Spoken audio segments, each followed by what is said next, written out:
Assalamualaikum warahmatullahi wabarakatuh. Halo saudara-saudaraku, para petani, nelayan, buruh seluruh Indonesia. Bagaimana kabarnya?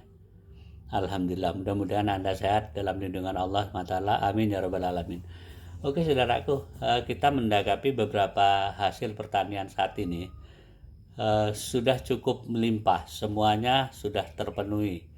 Hampir apa yang diperlukan oleh para petani itu betul-betul disupport oleh pemerintah supaya Indonesia betul-betul menjadi negara yang sumber daya pangannya nomor 1.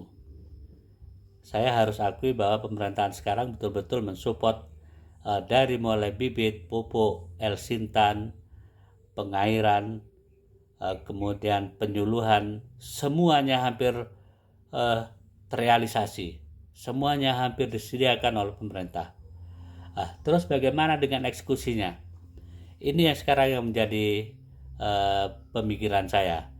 Saya beberapa kali ketemu sama petani. Memang apa yang saya kerjakan bukan skala nasional ya. Jadi yang saya kerjakan karena saya petani kecil ya lokal saja yang saya kerjakan. Bahwa pencanangan yang disampaikan oleh Pak Prabowo bahwa harga gabah itu harus 6.500, ada yang seperti itu. Tapi ada juga yang harganya cuma 5.000 atau 5.500. Jadi di bawah standar. Nah, kenapa? Karena apa? Bulog pun itu sampai saat ini tidak bisa menampung penuh apa yang hasil panen dari para petani itu sendiri. Ini baru padi ini, belum program jagung nanti. Bagaimana ini bisa terjadi? Bisa. Karena dari Bulog sendiri, dari pemerintah sendiri, itu fasilitas untuk penerimaan hasil pertanian itu sendiri itu belum memadai. Jadi masih terlalu jauh dari harapan kita bahwa Bulog itu bisa betul-betul menyerap hasil dari pertanian petani itu sendiri. Kenapa? Contoh sekarang banyak itu yang keluhan-keluhan masyarakat yang mungkin saat ini mereka tidak bisa menyampaikan, kemudian dia tidak tahu harus menyampaikan kemana. Itu yang padinya itu hanya dihargain 5.000 atau 5.000 sekian. Jadi masih tidak sesuai dengan harapan petani dengan apa yang disampaikan Presiden kita bahwa padi itu harganya net 6.500. Nah ini terus bagaimana jalan pemecahannya? Ini tidak ada jalan lain saudaraku, Pak Mentan, bahwa fasilitas yang harus disediakan oleh pemerintah itu memang harus memadai dulu Pak. Kalau memang mau menyerap hasil pertanian yang dihasil oleh para petani itu sendiri. Itu salah satu cara.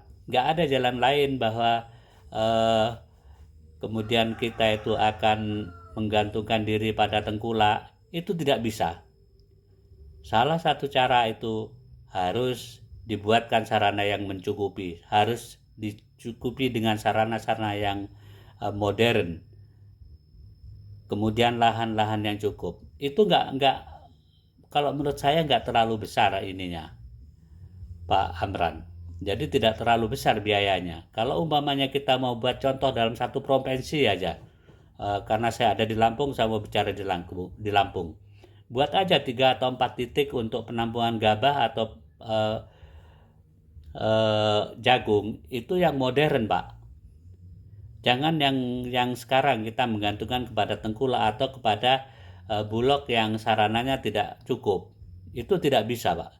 Kita harus menyiapkan dulu sarananya itu sesuai dengan standar internasional, herdayernya internasional, kemudian penggilingannya internasional, tempatnya pun cukup luas. Karena Indonesia ini tidak mungkin Pak, kalau dikelola dengan baik itu akan menjadi negara yang pangannya tidak tercukupi. Itu tidak mungkin. Indonesia ini subur, lebar, banyak pertaniannya. Kalau disokong dengan fasilitas-fasilitas yang mencukupi, saya yakin Indonesia akan menjadi negara yang kuat. Oke Pak Roman, itu aja mungkin. Salam pertanian. NKRI harga mati. Assalamualaikum warahmatullahi wabarakatuh.